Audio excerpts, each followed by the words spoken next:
What's up, Heather? What's up, B? You look a little perplexed. Yeah, I'm trying to figure out why, if I'm crazy for starting the day with something at 114 proof. What are we doing here? What are we doing here?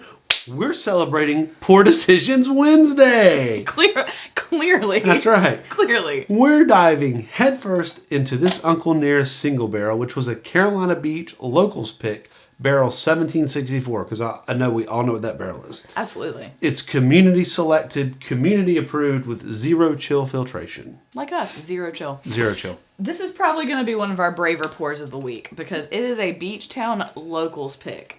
I grabbed this on a soccer trip to Wilmington.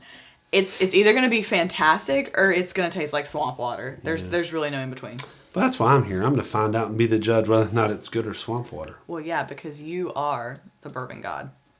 I didn't say that. I can take the swamp water. That's true. All right. You can. But first, guys, do your civic duty. Like, subscribe, and catch all our shenanigans on Facebook, Instagram, and X. And on torturedbourbon.com, which B is doing an amazing job with. We'd really like for you to check it out. We would. Okay. So, this is a Carolina Beach locals pick, as we said.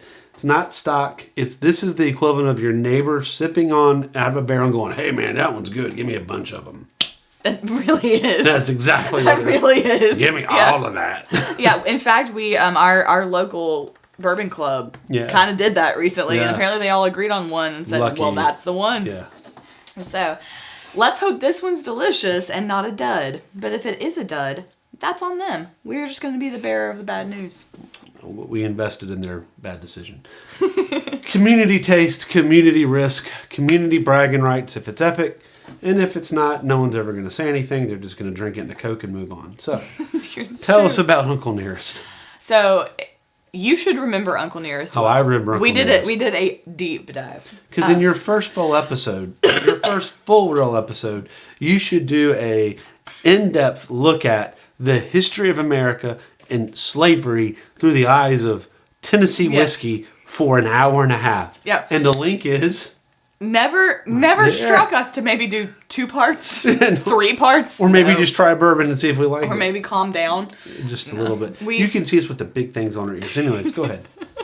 So, but in all seriousness, Uncle Nearest deserves some recognition. This brand honors Nathan Nearest Green, the man who taught Jack Daniels everything he knows about, he's dead, everything he knew about distilling. Yeah. That is very weighty heritage. And if you, again, like B said, if you want to know more about how that came to be, check out the link above my head. Uncle Nearest was his slave.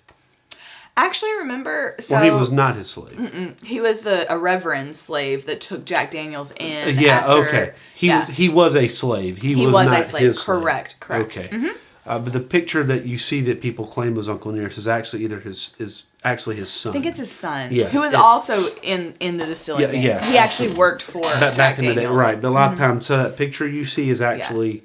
Usually the picture you see is of the son of Uncle Nearest. Correct. So... Modern day, we have Fawn Weaver and Victoria Edie Butler. They continue Uncle Nearest's legacy, transparency, diversity, and above all else, good whiskey. Quite frankly, it takes Jack Daniels behind the woodshed and just smacks it. It's so much better.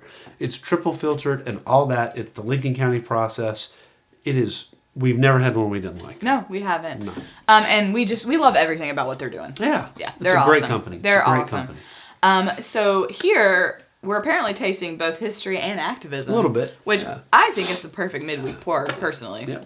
So this comes in at 114 proof. It's not plain. It's Tennessee whiskey, non-chill filtered. We're very excited. The online viewers, those folks out there who generally taste single barrels, say that what you'll get is generally, because they're all a little different, some rich caramel, which I like, some vanilla, toasted oak, and unfortunately maybe a little mint. Hopefully it's balanced. Got to get some white pepper, some baking spice. Now here we get John Wayne's bootstraps. We get a little leather in there because we've all chewed on John Wayne's bootstraps. But wait, not just leather. What else are we chewing on today? We're going to, not the cigar, but we're going to eat the cigar box. Great. I love a good cigar box. I don't know about you, but I know exactly what that tastes like. Oh yeah, all the time.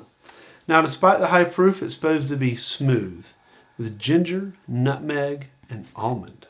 Sounds like the online tasting notes indicate that we're going to get some pretty good flavor here. It sounds to me like they just took a bunch of words, put them in a jumble, and they but that's okay. You know, we'll see, because it could also just be a slap in the face, burn the mouth situation that doesn't taste great.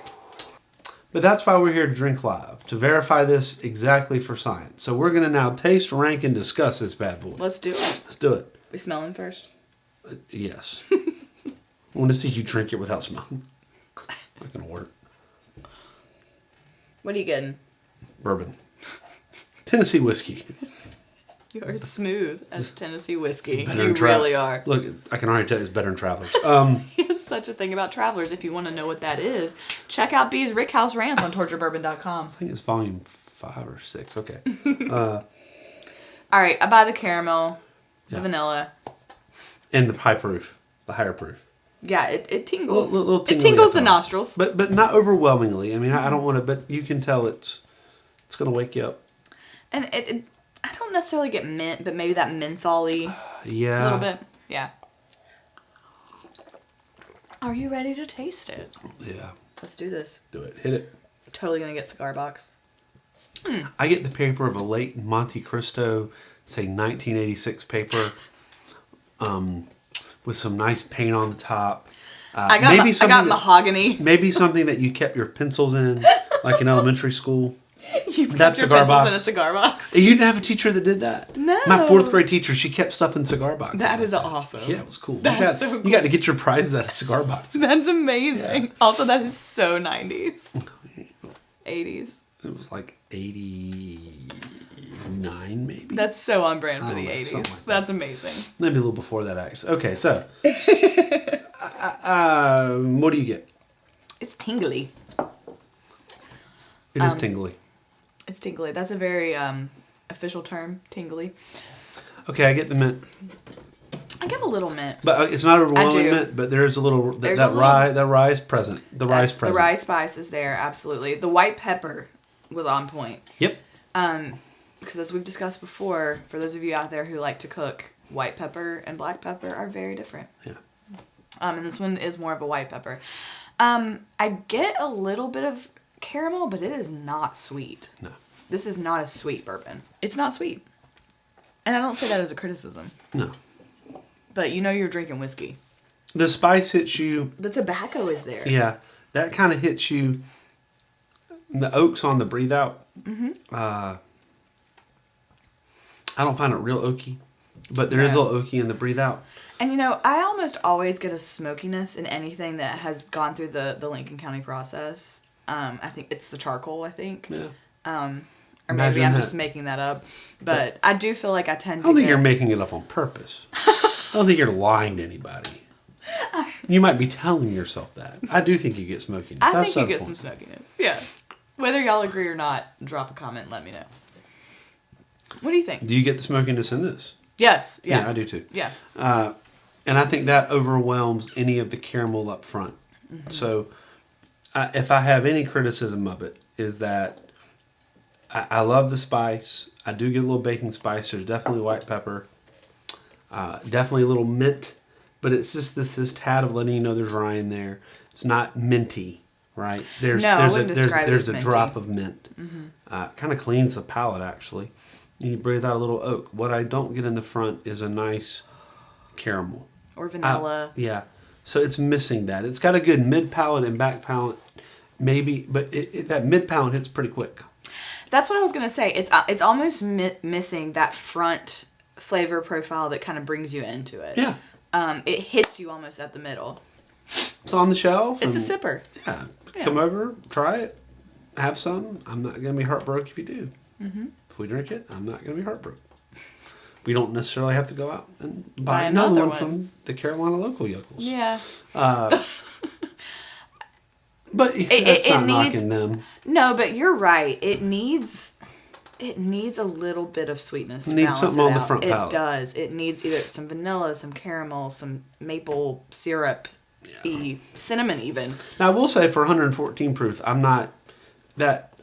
This is where Uncle Nearest to me does a really good job. Where Jack Daniel's at 80 proof, 90 proof, or 100 proof, whatever they're doing in their Lincoln County process and their charcoal filter, their charcoal filtering, to me, it takes away something from it, right?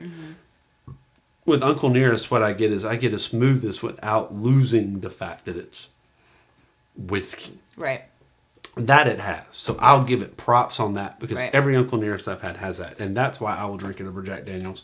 Any day of the week. Absolutely. So I'm a fan of that. But in terms of, I've had Uncle Nearest that I like more. I've noticed that they've come out, I think, recently with a lower proof Uncle Nearest. I don't know that I'm going to go yank that. I'm not. If you haven't, want to send us a sample, we'd love to try it. I'm not going to go chase that. And I'd probably buy another single barrel picked by another group, but I'm not chasing it. We could make it an Uncle Nearest and Coke because that would balance and give that little bit of sweetness. It might, yeah. I think it would actually be pretty solid. But the nice thing is, like I said, for 114 proof, whatever it is, it doesn't drink that hot. No. Not at all. So that part is it has that thing that Nearest does. It does well. It does. Right? You're right. It needs a little something on the front edge. Yeah, I agree with that. I think we're on the same page. So where would you rank it? It's hard. Yeah, I mean, it's not going to go higher than Dog Will Hunt. You could almost say that it's Bless your heart. a little bit bless your heart there. Because I don't know that I would pick it up to sip it straight.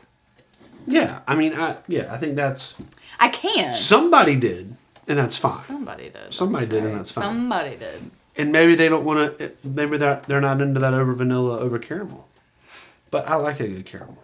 Yes. Now, I'll tell you, there's no cinnamon in it. No. There's no cinnamon in it. No, it's not cinnamony. It is one of those, though, B, that I think needs to open a little bit because that last taste I just did was my favorite of all of them. Okay. If you say so. But now we're going to have to sit for a little bit. Okay. If you say so. Well, you know what you can do to open it? There is the technique. Swirly. You can give it a swirly. That's good.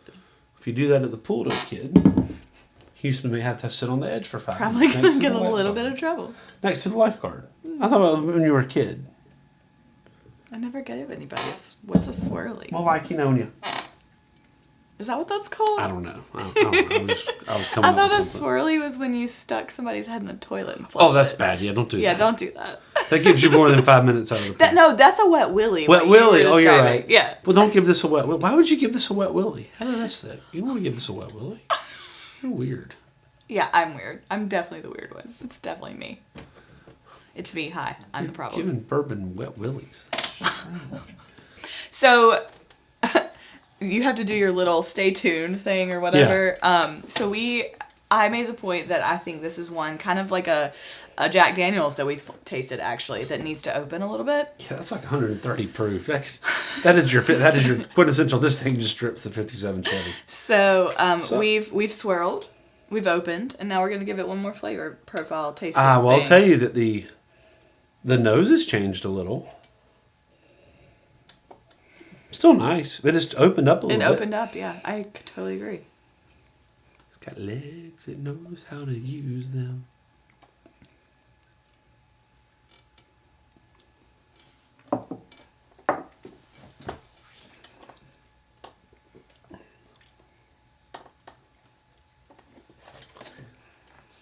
The pepper's definitely there. Yeah, it's still there. Oh yeah, I didn't think it was gonna but it Magically does go away. It's still mid palate strong. But you're right. It's better. It's better with some time.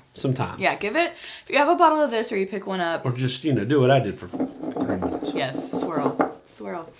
I think we might have to revarnish the top of this barrel. It's okay. It's okay. We love our barrel. She needs a name. Oh, good Lord. Let's just do the episode. So guys, it's still somewhere between a Hush Your Mouth and a Dog Will Hunt. No, it's a Dog Will Hunt.